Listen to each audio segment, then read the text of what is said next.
No time to waste today. Russia is making headlines by aggressively pushing along the Eastern Front. With a summit between Putin and Trump just around the corner in Alaska, the obvious question to ask is whether the offensive and the summit are connected. But the thing is, if they are, then the price that the Kremlin has paid is way higher than it may seem. So, today, let me catch you up on Russia's broader strategy in the East, the breakthrough, or breakthrough, that is happening there, some comments about the evolution in Ukraine's defensive line strategy over the last couple of years or so, and how to interpret the events that we are seeing. Because it turns out that what we cannot observe is just as important as what we can, and the analysis that I am seeing about the breakthrough only tends to focus on what appears on a map. But let's begin with the Eastern Front. We are going to focus on two cities today. One is Pokrovsk, and the other is Chasiv Yar, which you may remember as the city just after Bakhmut. Pokrovsk is likely what you have heard about in the news over the last year. That is because it has been the key target of Russia's offensive in the region, which began in July 2024. Ukraine evacuated civilians from the city the next month, seeming to suggest that Ukrainian soldiers would also have to quickly fall back. But here we are a full year later, and Ukraine still controls the city, at least for now. It is abandoned and functionally destroyed, of course, but the fact that Ukrainian troops are still there gives you a sense of Russia's pace on this offensive. Why so slow? Well, it seems that Russia learned its lesson from the Battle of Bakhmut, the siege that occupied headlines prior to Pokrovsk. That resulted in an incredible number of Russian casualties, and, eventually, a mutiny that briefly pushed toward Moscow. It is the joy of urban combat. Plenty of places for defenders to hide, tight corridors as the invaders press forward, and plenty of snipers' nests to be concerned about. Russia has therefore chosen to go around both Pokrovsk's western and eastern flanks. The theory goes that if you can fully surround the city, Ukrainian defenders would eventually have to give up. Or, perhaps more likely, as Russian soldiers get close to enveloping the city, Ukraine will just withdraw to avoid further losses. Of course, this is not the only part of the front line. Russia has also exerted pressure to the northeast. Up here is the legacy of the Bakhmut campaign, as Russia pushes uphill toward Chasiv Yar. To be clear, its pace is even slower than what has been happening in Pokrovsk, but it will still be relevant in a moment. Now we can discuss the developments over the last week. Here is what the front looked like only a couple of days ago, and this is what it looks like now. To give you a sense of the scale, Russia's gains over the last 6 months range from about 250 square kilometers to 600. Over this time, Ukraine has been playing a game of trading land for Russian casualties, with the hope that eventually the Kremlin will struggle to hit its recruitment targets.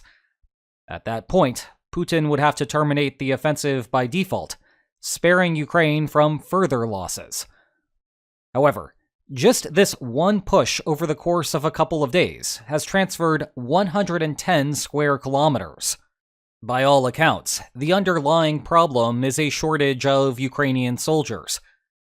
When frontline positions only have so many humans defending them, eventually Russia will find a gap to exploit. This is not a situation where the front lines are fully staffed. There will always be holes, and the question is whether Russia can find them.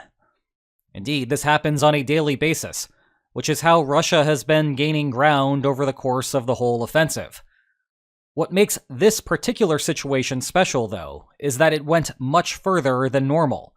And if you are wondering why Ukraine does not simply exploit the salient that Russia has created by flanking the new Russian positions, which seem to be vulnerable, I mean, look, you just collapse on the location here. Well, it is the same story. That would require more Ukrainian soldiers, and Kyiv does not have more Ukrainian soldiers to spare. An important caveat: this assumes that Russia has ample forces here at all. Hold that thought for a minute. It gets worse for Ukraine, though. Remember Russia's strategy to envelop Pokrovsk? Well, this sudden push could facilitate that much more rapidly than previously expected. Simply turn left and you are cutting off an even greater patch of land. Failing to do that, though, Russia could opt for a more ambitious plan. Turn right instead, and there is a larger pocket that Russia could exploit, which connects all the way over to Bakhmut. Either way, this would be very bad news for Ukraine. But let's talk about the outlook here, based on recent evolutions in defensive strategy. Ukraine is urging caution about rushing to judgment regarding what exactly this salient is. Now, we should all take that with a grain of salt, just as we would with any other statement like this from a leader. That said, the standard way that Russia pushes forward is with a handful of men taking a position, harassing any Ukrainians who come into the area, and then sustaining that position by receiving resupply via drones. If the mission is successful, only then do reinforcements enter the salient, at which point is when the front line meaningfully moves. So maybe the movement is an isolated case like I described, and the thing may eventually resolve itself favorably for Ukraine, or at least not that unfavorably, as the Russian troops have overextended themselves. It is worth noting here that days have passed at this point, and we have not seen much happen along the salient. That is a good sign for Ukraine. However, the flip side puts Ukraine in more trouble than I had previously suggested. It is not just about collapsing pockets. It is also that Ukraine's key defensive line is about here, which means that Russia is very close to getting behind it. This creates the always concerning domino problem, where one loss leads to yet more losses, because nothing is there to protect Ukrainian forces. Think of it as the Kharkiv counteroffensive from 2022, but in reverse. It is the same reason why Ukraine will not be conceding land past its defensive lines as a part of some sort of negotiated settlement. Doing so voluntarily creates the domino problem. Brief aside, way too much ink is being spilled about how it is imperative that Ukraine must not do this. Okay, yeah, that is true. Don't get me wrong. But it is also a fairly trivial point for those involved in the decision. Ukraine, backed by Europe, has complete agency to reject such proposals. This is not Ukraine's moment of maximum pressure, as the Financial Times is describing it. Just wondering, have we forgotten about February 2022? There was a time when no one was really sure whether Kyiv would fall into Russian hands. That is no longer the case. Back in the present, there is nothing that the United States could plausibly do to force Ukraine to put itself into a domino problem. Not when Europe is around, and not even if the worst plausible case scenario happens in Alaska. The continued conversation about this is a waste of time, and we would all be better off discussing issues where an informed debate might change policy. Anyway, I should point out that defensive lines today are not like your classic images from World War I. I know that I often use trenches as a default visualization for building defensive lines, but they are only a part of the story, a presentational convenience that hides more complexity. In modern warfare, a trench by itself is wide open, literally so from above, and welcomes enemy drone attacks. Actually, these photos are only a week old and show US soldiers in Croatia training to clear trenches in exactly that manner. This is why today's lines include dugouts hiding in patches of trees that drones have a hard time spotting. Remember the Dracaris drones that use thermite to torch trees into ashes? That is exactly why they are useful. No trees, no hidden dugouts. But these modern innovations still give way to more traditional fortifications, like Dragon's Teeth and anti-tank ditches. I know that the tank seems like a weapon of the past now that we are in the drone age, But that is misleading and fails to grasp the causal chain here. Tanks are ineffective because Dragon's Teeth and ditches restrict their movement. That is what opens them up to drone strikes. Thus, if Russia gets behind the anti-tank fortifications, then it might be full speed ahead, and we are once again in a tank moment, if not an age. One caveat there, though. Another part of the 2025-era defensive fortifications are drone walls. But the thing about a drone wall is that it is completely mobile. Thus, a break of a defensive line here only refers to a part of a defensive line now. We may witness in real time just how much a drone wall can do to slow domino problems from the earthbound walls falling. Let's conclude with the burning question here. How should we interpret what is happening in light of the imminent Trump-Putin summit? We now know its location. Joint Base Elmendorf-Richardson in Alaska. Please get yourself acquainted with it via this stock footage as I narrate the rest of the video. The first thing that I want to point out here is that it is possible that the timing of the breakthrough is coincidental. Russia has been pushing on the front lines forever, and eventually things like this do happen. In fact, it is not the first time. There was a case following the Battle of Avdiivka that matches the same basic characteristics. But it is also fully possible that Russia is ramping up the pace because of what might happen at the summit. For the rest of the video, I will be assuming that that is true, but remember that we do not really have any way of knowing that. I think I need to emphasize a basic point going into the meeting, because it seems that the internet conversation has drifted far away from what the actual consensus position is among European leaders. Ukraine wants a ceasefire. Full stop. Russia has the initiative in the war right now. Ukraine benefits from freezing the front lines so it can further entrench its positions and halt any advances that might happen if the war to restart. Essentially, it needs to stop the type of thing that just happened. Meanwhile, the Kremlin is trying to do everything it can to stall the implementation of a ceasefire, precisely because it will do better as long as Russian troops hold the initiative. And yet, a lot of online commentary is seemingly pushing for the war to continue, I guess out of some vague sense that Ukraine has the morally correct position, and that alone will drive Ukraine to victory. But morality here does not imply military capacity, and if there is one thing that you have learned from this channel over the last 3 years, it is that the terms of a settlement to end a war must be commensurate with battlefield expectations. If you know someone who is anti-ceasefire, or maybe you like provoking people on the internet, God help you, I would recommend to you to suggest to them to consult the current positions of both Ukraine and Europe.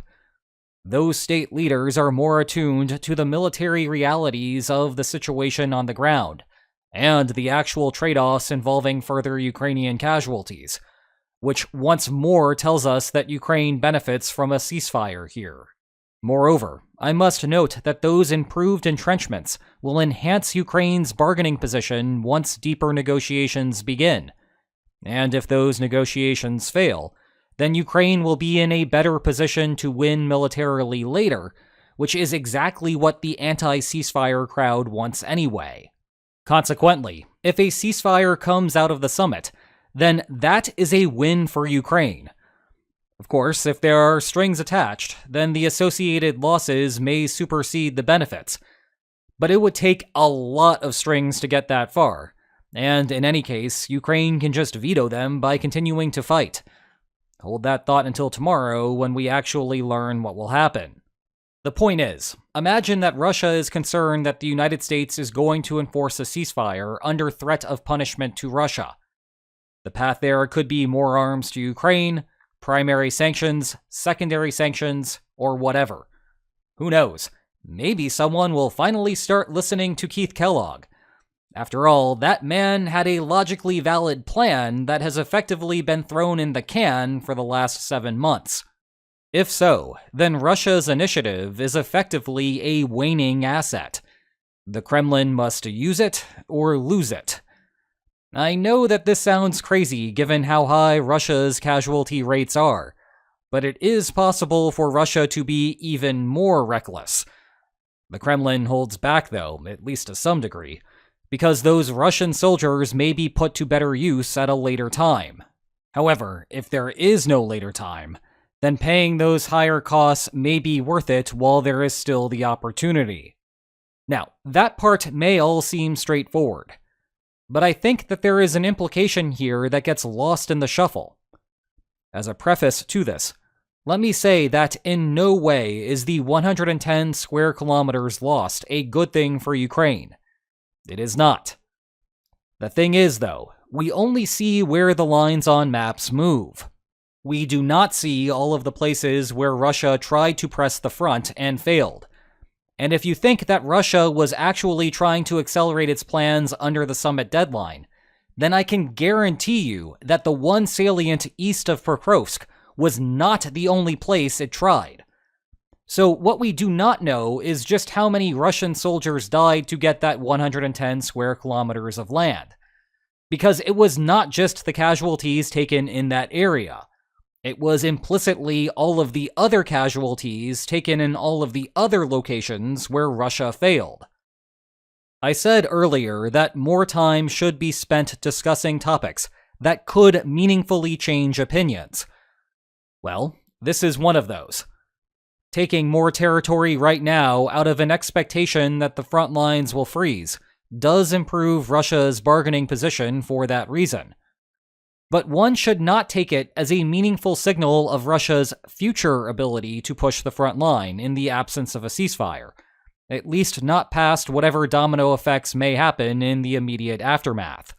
The Kremlin always had the ability to accelerate its plans. Observing such an acceleration in the shadow of a summit should not alter one's estimation of Russia's capabilities. If anything, it should reduce that expectation, precisely because the time pressure is forcing Russia to expend resources at an inefficient rate, and it may even reduce it more if nothing comes from the salient. Meanwhile, if you want to hear more about the summit and all of the other chaos in the world right now, check out my hour-long Q&A over on the secondary channel. And if you enjoyed today's video, then please like, share, and subscribe, and I will see you next time. Take care.